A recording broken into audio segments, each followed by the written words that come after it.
بسم اللہ الرحمن الرحیم۔ گمنام ایرو کے معزز ناظرین، السلام علیکم۔ آئیے چلتے ہیں کہانی کی طرف۔ شعبہ خاصی گرجدار آواز میں بولا، پہلوان اعظم نے اگر تمہاری بیٹی کو اپنے ساتھ ناچنے کی دعوت دی تھی تو یہ اس کے لیے ایک اعزاز تھا، یہ تو اس اعزاز کو ٹھکرانے کی بھی جرت نہیں کرنی چاہیے تھی۔ چہ جائے کہ اس نے پہلوان اعظم کو لات رسید کر دی۔ میں خاموش کھڑا یہ سارا تماشا دیکھ رہا تھا۔ شعیبک اس قبیلے کا سردار معلوم ہوتا تھا۔ چارلس کے چہرے پر پریشانی کے آثار ابھر آئے تھے۔ وہ نہ جانے کس سلسلے میں شعیبک سے ملنے آیا تھا، لیکن یہاں کچھ اور ہی چکر چل پڑا تھا۔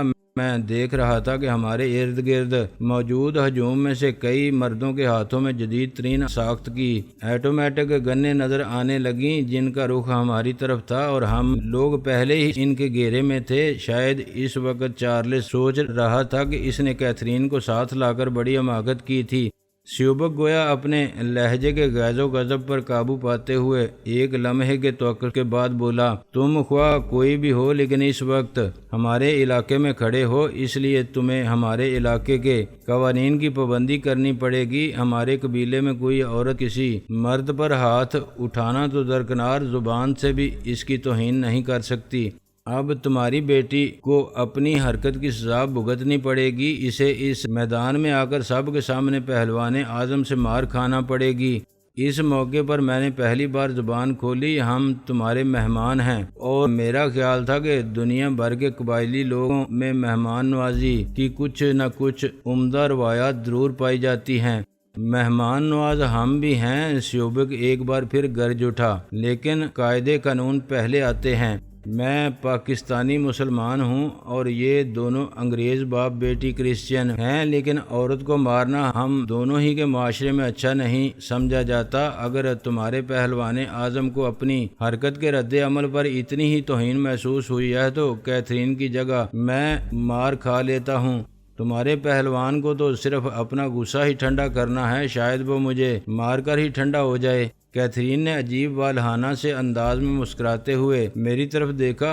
حیرت کی بات تھی کہ اس کے صبر و سکون میں کوئی فرق نہیں آیا تھا۔ وہ مجھے پیچھے ہٹاتے ہوئے بولی، میں تمہیں استاد تسلیم کر چکی ہوں اور استاد کی باری بعد میں آتی ہے، پہلے اس پہلوان اعظم کو شاگرد سے تو نمٹ لینے دو۔ شعیبک کی آنکھوں میں حیرت سی نمودار ہوئی۔ کیتھرین اس کی طرف مڑتے ہوئے بولی، میں مار کھانے کے لیے تیار ہوں، لیکن مجھے اپنے دفاع کا اختیار تو ہوگا۔ آخر میں ایک کمزور اور ناتوانسی عورت ہوں، مجھے کم از کم اتنا حق تو ملنا چاہیے کہ پہلوان اعظم کے سامنے اپنی جان بچانے کی کوشش کر سکوں۔ شعیبک نے ایک بار پھر اس کا سرتاپا جائزہ لیا اور پھر اپنے پہلوان اعظم کی طرف گھوم کر اسے اپنی زبان میں کیتھرین کی بات کا ترجمہ بتانے لگا۔ پہلوان اعظم نے اسبات میں سر ہلا دیا۔ غالباً موصوف نے سوچا تھا کہ ایک لات تو شاید اتفاقاً پڑ گئی تھی، لیکن عورت آخر عورت تھی اور وہ پہلوان اعظم تھے، اس لیے عورت کو دفاع کا حق دینے میں کوئی حرج نہیں تھا۔ شعیبک کیتھرین کی طرف متوجہ ہوتے ہوئے بولا، ہمارے قبیلے میں تو عورت کو دفاع وغیرہ کا حق نہیں ہوتا، اسے چھوٹی بدتمیزی پر گھر میں اور بڑی بدتمیزی پر سب کے سامنے میدان میں کھڑے ہو کر مار کھانا پڑتی ہے۔ لیکن تم چونکہ غیر ملکی ہو، تمہیں ہمارے رسم و رواج اور قوانین کا علم نہیں تھا، اس لیے تمہیں دفاع کا حق دینے کی میں نے سفارش کی تھی، جسے پہلوان اعظم نے مان لیا ہے۔ ہم پورے گاؤں کے سامنے پہلوان اعظم کا وقار مجروح ہوتے نہیں دیکھ سکتے، اس لیے اب وہ جس طرح اور جتنی چاہیں گے تمہیں مار لگائیں گے۔ تم جس طرح چاہو اپنا دفاع کر سکتی ہو، بلکہ پہلوان اعظم پر جوابی حملہ بھی کر سکتی ہو۔ تم زیادہ سے زیادہ جوڈو کراٹے جانتی ہوگی، لیکن عورت آخر عورت ہوتی ہے۔ جوڈو کراٹے تمہیں نہیں بچا سکتے، تمہیں پہلوان اعظم کی طاقت کا اندازہ نہیں ہے۔ میں نے ایک بار پھر آگے بڑھ کر دخل اندازی کی کوشش کی، لیکن کیتھرین نے اس بار بھی میرے سینے پر دونوں ہاتھ رکھ کر دھکیلنے کی کوشش کرتے ہوئے کہا، میں کہہ چکی ہوں، پہلے شاگرد کو موقع دو، استاد کی خدمات کسی زیادہ بڑے موقع کے لیے بچا کر رکھنی چاہیے۔ اس دوران شیوبک گردن گھما کر تماشائیوں کی طرف دیکھتے ہوئے انہیں ان کی زبان میں غالباً یہ بتانے لگا کہ ہم لوگوں کے درمیان کیا مکالمہ ہوا تھا۔ اس کی بات سن کر تقریباً تمام مرد کیتھرین کی طرف استحضائیہ نظروں سے دیکھتے ہوئے کہکہے لگانے لگے۔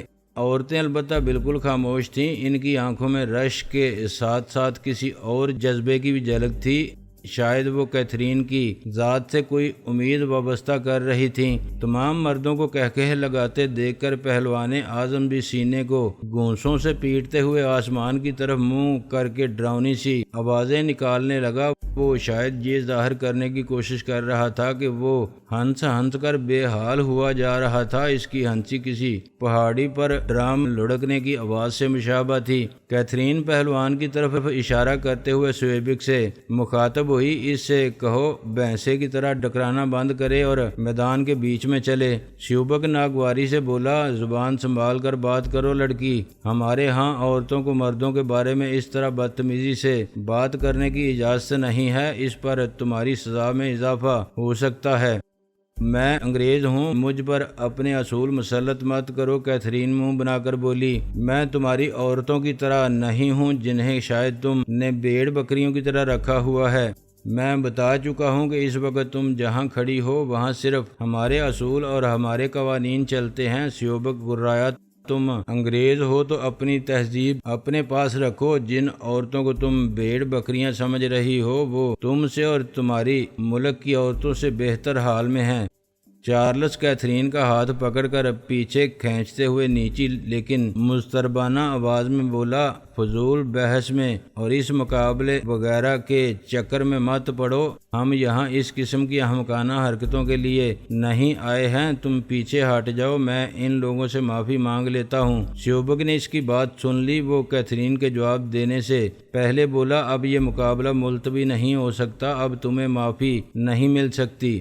اس دوران تماشائیوں اور پہلوان اعظم کے کہکہے تھم چکے تھے، میدان میں ایک بار پھر گہرا سکوت چھا گیا تھا۔ چارلس ملتجیانہ لہجے میں شیوبک سے مخاطب ہوا، میں تو تم سے صرف اس خط کے بارے میں بات کرنے آیا تھا جو تم نے استنبول میں ہمارے سفارت خانے کو لکھا تھا۔ یہ یہاں کیا سلسلہ شروع ہو گیا ہے، خدا کے لیے اسے روکو۔ شیوبک کی آنکھوں میں یکلخت بلا کی سرد مہری دھر آئی، وہ چارلس کو گھورتے ہوئے بولا، کون سا خط، کیسا خط؟ میں نے کسی برطانوی سفارت خانے کو کوئی خط نہیں لکھا، میں کبھی کسی کو خط نہیں لکھتا، وہ فرانسیسی میں لکھا گیا تھا اور ہم پتہ چلا چکے ہیں کہ وہ تم نے ہی لکھا تھا۔ چارلس ملائمت سے بولا، انکار مت کرو، میں تم سے بہت ہی ضروری باتیں کرنے آیا ہوں، تمہارا اس میں کوئی حرج نہیں، خدا کے لیے تم میرے چند ضروری سوالوں کا جواب دے دو اور اس احمقانہ سلسلے کو بند کرو۔ چلو کہیں چل کر بیٹھتے ہیں جہاں ہم اطمینان اور رازداری سے بات کر سکیں۔ شیوبک چاروں طرف دیکھتے ہوئے بدستور سپاٹ لہجے میں بولا، میں حق میزبانی ضرور ادا کروں گا، لیکن مجھ سے پہیلیاں بجوانے کی کوشش مت کرو، مجھ سے ایسی باتوں کے بارے میں مت پوچھو جن کے سر پیر کا مجھے علم نہیں رہا۔ یہ مقابلہ جسے تم احمقانہ سلسلہ کہہ رہے ہو یہ اب نہیں ٹل سکتا۔ پہلوان اعظم ہمارے قبیلے کی ایک اہم ہستی ہے، ہم اس کی ناراضگی مول نہیں لے سکتے۔ میں خود بھی بہت اہم ہستی ہوں، میں بھی نہیں چاہتی یہ مقابلہ ٹلے۔ کیتھرین آگے بڑھتے ہوئے بولی۔ چارلس کھڑا بے بسی سے ہاتھ ملتا رہ گیا۔ شیوبک گویا اس سے تسلی دینے کے لیے نیچی آواز میں بولا، میں تمہاری تشفی کے لیے ایک وعدہ کر سکتا ہوں کہ اگر تمہاری بیٹی نے اس مقابلے میں اپنی برتری ثابت کر دی تو میں تمہارے تمام سوالوں کے جواب دینے کی کوشش کروں گا، جس حد تک بھی مجھے معلوم ہوا اس حد تک ضرور بات کروں گا۔ یہ کہہ کر وہ آگے بڑھ گیا۔ میدان کے وسط میں وہ کیتھرین اور پہلوان اعظم سے ذرا دور ریفری کے سے انداز میں کھڑا ہو گیا۔ پہلوان اعظم کے متورم سے ہونٹوں پر اس وقت ایک شیطانی سی مسکراہٹ تھی۔ کیتھرین ایک ٹک اس کی طرف دیکھ رہی تھی۔ ہم چونکہ پہلوان اعظم کے دوسرے پہلوان کے ساتھ مقابلہ دیکھ نہیں سکے تھے اور اختتام پر پہنچے تھے، اس لیے ہمیں اس کی طاقت اور لڑنے کے سٹائل کے بارے میں کوئی اندازہ نہیں تھا۔ میں خود بھی کیتھرین کے سلسلے میں ذرا تشویش کا شکار تھا۔ پہلوان اعظم نے اپنے ڈیل ڈول کے برعکس کافی پھرتی کا مظاہرہ کرتے ہوئے اچانک اچھل کر کیتھرین کو فلائنگ کک رسید کرنے کی کوشش کی، لیکن کیتھرین نہایت پرسکون انداز میں ایک طرف ہٹ گئی۔ پہلوان اعظم اپنی جونک میں کولے کے بل دب سے گرے۔ فلائنگ کک مار کر بھی انسان زمین پر ہی گرتا ہے، لیکن کک خالی چلی جائے تو چوٹ زیادہ محسوس ہوتی ہے۔ پہلوان اعظم کو اٹھنے میں ایک لمحے کی تاخیر ہو گئی۔ کیتھرین نے اس کی پسلیوں میں ٹھوکر رسید کی، جس نے اس کے بھینسے جیسے جوسے کو بھی 1 فٹ اوپر اچھلنے پر مجبور کر دیا۔ یہ آغاز دیکھ کر ہی میرے دل کو کچھ اطمینان ہونے لگا۔ پہلوان اعظم میں یقیناً طاقت تو خاصی ہوگی، لیکن وہ احمق تھا۔ اسے کیتھرین سے پہلی لات کھا کر ہی اس کی پھرتی کا اندازہ کر لینا چاہیے تھا۔ اگر وہ پھرتی میں کیتھرین کا مقابلہ نہیں کر سکتا تھا تو پھر نہ جانے کیا سوچ کر اس نے کیتھرین کو چیلنج دیا تھا، جبکہ وہ پہلے ہی ایک پہلوان سے مقابلہ کر کے یقیناً کچھ نہ کچھ تھکا ہوا تھا۔ وہ اچھل کر اٹھنے میں کامیاب ہو گیا اور اب ذرا محتاط انداز میں آگے بڑھا۔ وہ دونوں نیم دائرے ایک دوسرے کے سامنے چکرانے لگے۔ اب وہ یقیناً کیتھرین کو دبوچنے کی فکر میں تھا۔ چند سیکنڈ میں ہی اس کی موٹی عقل میں یہ بات ضرور آ گئی تھی کہ پھرتی کے معاملے میں شاید وہ کیتھرین کو شکست نہ دے سکے۔ وہ خود بھی جوڈو کراٹے سے واقف معلوم ہوتا تھا۔ اس نے بھی کیتھرین کے انداز میں ایڑی کے بل گھوم کر کیتھرین کے منہ پر چاپ رسید کرنے کی کوشش کی، لیکن کیتھرین اتنی آسانی سے مار کھانے والی معلوم نہیں ہوتی تھی۔ وہ نہ صرف تیزی سے جھکائی دے گئی بلکہ اسی دوران اس نے اس کی پسلیوں میں ایک اور لات رسید کر دی۔ پہلوان اعظم بے اختیار ڈکرا اٹھا۔ اس کے پھیپھڑوں میں یقیناً خاصی اتھل پتھل ہوئی تھی۔ مجمع کو اب بالکل ہی سانپ سونگ گیا تھا۔ سب دم سادے کیتھرین ہی کو دیکھ رہے تھے اور انہیں گویا اپنی آنکھوں پر یقین نہیں آ رہا تھا۔ آخرکار پہلوان اعظم کی وہی کیفیت ہوئی جو اس قسم کی صورتحال میں اس قسم کے لوگوں کو عموماً ہوتی ہے، یعنی اس میں اگر دو رتی عقل موجود تھی تو وہ بھی جلد ہی اس کا ساتھ چھوڑ گئی اور وہ اپنی طاقت کے وحشیانہ اظہار پر ہی اتر آیا۔ اس نے ایک بار پھر سینہ کوبی کی کوشش کی۔ اس کے خیال میں شاید یہ مخالف کو مروب کرنے کا کوئی بہت عمدہ حربہ تھا، لیکن کیتھرین نے مروب ہونے کے بجائے اس کی اس مصروفیت سے فائدہ اٹھاتے ہوئے ایک بار پھر اس کی کمر پر اس طرح گھوم کر لات رسید کی کہ وہ اوندے منہ جا گرا۔ کیتھرین نے اس کے اٹھنے سے پہلے ہی اس کی کھوپڑی پر پے در پہ کئی ٹھوکریں رسید کیں۔ وہ مشینی سے انداز میں حرکت کر رہی تھی۔ اس کی حرکات میں جتنی پھرتی تھی، پہلوان اعظم اتنا ہی سست پڑ گیا۔ اس نے اٹھنے میں چند لمحے صرف کیے اور اس دوران اس کی پسلیوں پر بھی 2-3 ٹھوکریں پڑ چکی تھیں۔ کیتھرین نے اب تک محض ٹانگوں سے ہی کام لیا تھا اور ٹھوکریں مار مار کر ہی اسے بے حال کر دیا تھا۔ مجھے کچھ یوں لگا کہ شاید وہ کراٹے کے خاص انداز میں کک اور بیک کک کے علاوہ خاص انداز میں ایسی ٹھوکریں ہی مارنے میں ماہر تھی جو ہڈیاں چٹکا دیتی ہیں اور انسان کے تمام اندرونی اعضاء کو اتھل پتھل کر کے رکھ دیتی ہیں۔ لیکن چند سیکنڈ بعد ہی مجھے اندازہ ہوا کہ کیتھرین کی مہارت صرف یہیں تک محدود نہیں تھی۔ پہلوان اعظم نے ایک ثانیے کے لیے کیتھرین کو سامنے پا کر اس کی پیشانی پر کراٹے کی چاپ رسید کرنے کی کوشش کی۔ اس میں کوئی شک نہیں تھا کہ اگر کیتھرین اپنے آپ کو اس وار سے بچانے میں کامیاب نہ ہوتی تو صرف یہی اس کے لیے خاصا تباہ کن ثابت ہوتا۔ پہلوان نہ صرف جونک میں ایک بار پھر لڑکھڑا گیا، اسے کیتھرین کا ایک اور تکلیف دہ وار سہنا پڑا۔ کیتھرین نے ہاتھ اکڑاتے ہوئے آہنی پنجے کی طرح اس کی توند میں گھونپ دیا۔ اگر اس کے پیٹ پر چربی کی موٹی تہیں نہ ہوتی تو نوکیلے ناخنوں والا وہ ہاتھ شاید اس کی پشت تک ہی دنس جاتا۔ تاہم اس نے جس طرح چیخ ماری، اس سے اس کی تکلیف کا اندازہ کرنا مشکل نہیں تھا۔ اس نے اپنے جہازی سے ہاتھ میں کیتھرین کی مرمری سی سراہی دار گردن دبوچنے کی کوشش کی۔ ایک ثانیے کے لیے میرا دل اچھل کر حلق میں آ گیا جب میں نے دیکھا کہ وہ اپنی کوشش میں کامیاب ہو گیا تھا۔ کیتھرین کو پیچھے ہٹنے میں صرف ایک ثانیے کی تاخیر ہو گئی تھی۔ مجھے یوں لگا کہ اب تو یہ گردن ٹوٹ کر ہی ان جناتی ہاتھوں کی گرفت سے چھوٹے گی، لیکن کیتھرین نے ایک ثانیے کی سستی دکھائی تھی۔ دوسرے ہی لمحے اس کی تلافی کر دی۔ اس نے پہلوان کی کی دونوں کلائیاں گرفت میں لیتے ہوئے اچھل کر اس کے سینے پر فلائنگ کک کے انداز میں گھٹنے رسید کیے اور اس کی گرفت مضبوط ہونے سے پہلے ہی صاف نکل گئی۔ پہلوان اعظم کا چہرہ، جس پر دوسری پہلوان سے مقابلے کے دوران خراش تک نہیں آئی تھی، اب خون میں لتھڑا ہوا نظر آ رہا تھا، حالانکہ کیتھرین نے اس کے چہرے پر کوئی وار نہیں کیا تھا۔ شاباش! وہ منہ کے بل کچھ زیادہ ہی زور سے گرا تھا، اس کی نکسیر بھی پھوٹ گئی تھی اور شاید پیشانی کی جلد وغیرہ ہونٹ بھی پھٹ گئے تھے۔ چہرہ مٹی اور خون میں لتھڑ جانے کی وجہ سے وہ بہت خوفناک نظر آنے لگا تھا، لیکن ایک لحاظ سے اس کی یہ حالت قابل رحم بھی تھی۔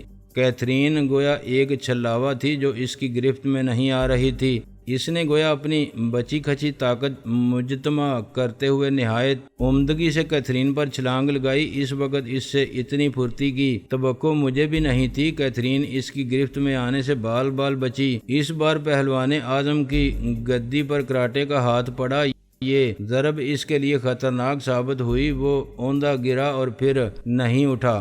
کیتھرین مستعدی سے ذرا دور کھڑی اس کے اٹھنے کی منتظر رہی۔ اس بار اس نے اس کے ڈھیر ہونے سے فائدہ اٹھانے کی کوشش نہیں کی اور اس حالت میں اس پر کوئی وار نہیں کیا۔ ہجوم کو شاید ابھی پہلوان اعظم کے اٹھنے اور کوئی کرشمہ دکھانے کی امید تھی، لیکن بے چارے پہلوان اعظم صاحب اوندے ہی پڑے رہے، سانس کی آمد و رفت کے ساتھ پسلیوں کے زیرو بم کے سوا ان کے جسم میں حرکت کے کوئی آثار دکھائی نہ دیے۔ بالآخر کیتھرین کو اندازہ ہو گیا کہ پہلوان اعظم اب نہیں اٹھیں گے۔ وہ ہاتھ جھاڑتے ہوئے گہری سانس لے کر بے آواز بلند سب سے مخاطب ہوئی، چلو اب اپنے پہلوان اعظم کو اٹھوا لو، اس کی مالش، مرہم پٹی وغیرہ کا انتظام کرو اور ہو سکے تو اس پر غور کرنا کہ آئندہ اس کا پہلوان اعظم کا ٹائٹل برقرار رہنا چاہیے یا نہیں۔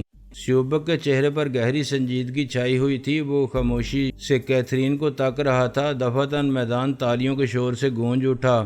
میں نے اب تک بیک وقت ہر طرف نظر رکھنے کی کوشش کی تھی۔ میں نے دیکھا تالیاں صرف عورتیں بجا رہی تھیں اور ان کے چہرے کسی اندرونی جوش سے تمتما رہے تھے، لیکن فوراً ہی ان کے مردوں نے خونخوار نظروں سے ان کی طرف گھورا اور ان کی تالیاں بجاتے ہوئے ہاتھ ساکت ہو گئے، چہروں سے مسکراہٹ غائب ہو گئی۔ ایک لمحے کے توقف سے کیتھرین بولی، یہ مر بھی سکتا تھا، لیکن میں نے زیادہ بدمزگی سے بچنے کے لیے کافی احتیاط برتی ہے۔ اگر اسے حسرت رہی تو میں آئندہ بھی کسی وقت اس سے مقابلے کے لیے تیار ہوں۔ شیوبک اب بھی خاموش رہا۔ کیتھرین میری اور چارلس کی طرف واپس آ گئی۔ چارلس کے چہرے کا اطمینان اس وقت دیدنی تھا، لیکن وہ اپنی خوشی اور جوش و خروش کو ایک سنجیدہ، مدبر اور مطمئن انسان کی طرح چھپانے کی پوری کوشش کر رہا تھا، لیکن مجھے اندازہ ہو رہا تھا کہ اس وقت اس کی کیفیت اس باپ جیسی ہی تھی جس کی اولاد نے کسی عظیم الشان تقریب میں اسٹیج پر حیرت انگیز صلاحیتوں کا مظاہرہ کر کے کوئی بڑا انعام جیتا ہو، جبکہ باپ کو اس سے پہلے علم ہی نہ رہا ہو کہ اس کی اولاد میں ایسی صلاحیتیں بھی پائی جاتی ہیں۔ کیتھرین کو خراش تک نہیں آئی تھی، لیکن چارلس اس کا ہاتھ تھامتے ہوئے پوچھے بغیر نہ رہ سکا، تم ٹھیک تو ہو ہنی؟ کیتھرین کوئی جواب دینے کی بجائے میری طرف دیکھ کر دھیرے سے ہنس دی اور داد طلب انداز میں بولی، میں نے شاگردی کا حق ادا کیا یا نہیں؟ میں نے ٹھنڈی سانس لے کر کہا، خدا تم جیسی بنی بنائی شاگرد ہر کسی کو دے۔ فی الحال تو تم مجھے استاد نظر آ رہی تھی، معلوم نہیں تم نے کیوں خود کو میری شاگرد قرار دے دیا ہے۔ میں نے تو ایسی کوئی استادی نہیں دکھائی۔ میری نظر چھپے ہوئے جوہر کو پہچان لیتی ہیں، وہ مسکراتے ہوئے بولی۔ شیوبک اس دوران اپنی زبان میں اپنے آدمیوں کو ہدایت دے رہا تھا کہ وہ پہلوان اعظم کو اٹھا کر لے جائیں۔ دوسرے پہلوان کو پہلے ہی اٹھا کر نہ جانے کہاں لے جایا جا چکا تھا۔ چارلس نے شیوبک کو اپنی طرف متوجہ کرتے ہوئے کہا، اب تو تم میرے سوالوں کے جواب دو گے نا؟ میری بیٹی نے تمہارے پہلوان اعظم پر اپنی برتری ثابت کر دی ہے۔ ہاں میں ضرور جواب دوں گا۔ شیوبک اس کی طرف گردن گھما کر ذرا برہمی سے بولا، ہم وعدے پورے کرنے والے لوگ ہیں۔ وہ ایک بار پھر گھوم کر اپنے آدمیوں کو کچھ ہدایات دینے لگا۔ اس دوران ہجوم منتشر ہونے لگا تھا، لیکن صرف عورتیں ہی نہیں، مرد بھی مڑ کر کیتھرین کو عجیب سی نظروں سے دیکھتے جا رہے تھے۔